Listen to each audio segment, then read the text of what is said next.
በዛሬ ትምህርታችን ደግሞ እንዴት አድርጋችሁ ሼር ሊደረግ የሚችል ፎልደር ወይ ደግሞ ሁሉም ሰው አክሰስ ሊያደርግ የሚችል ፎልደር እንዴት ክሬት እንደምታደርጉ ላሳያችሁ።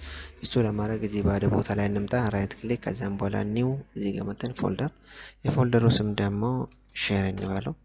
ከዛም በኋላ ምን እናደርጋለን? ፎልደሩ ላይ ራይት ክሊክ፣ ከዛም በኋላ ፕሮፐርቲ፣ ከዛም በኋላ ሼሪንግ ውስጥ እንገባ። ከዛ ሼር የምትለው ክሊክ እናድርግና ከዚህ ለሁሉም ሰው ኤቭሪዋን ብለን አድ እናደርጋለን። ሪድ ብቻ ሳይሆን ሪድ ራይት እናደርግበትና ከዛ ሼር እንላለን። የተኛውን ይሄኛው ደን እንላለን። መጨረሻ ላይ ደግሞ አድቫንስድ ሼሪንግ የሚለው ውስጥ እንገባና ሼር ዚስ ፎልደር የሚለውን ቲክ እናደርጋለን። ከዛም በኋላ እዚህ ጋር በመምጣት አፕላይ፣ ኦኬ፣ ክሎዝ። ስለዚህ አሁን ምን አድርጋችሁታል ማለት ነው? ሁሉም ሰው አክሰስ ሊያደርግ የሚችል ፎልደር ክሬት አድርጋችሁታል ማለት ነው። ስለዚህ እንዲያርጋችሁ በቀላሉ መንገድ ሼር ሊደረግ የሚችል ፎልደር ክሬት ማድረግ ትችላላችሁ። ቪዲዮ ከተመቻችሁ ላይክ እና ሼር እንዲሁም ሰብስክራይብ በማድረግ ሰፖርት አድርጉኝ።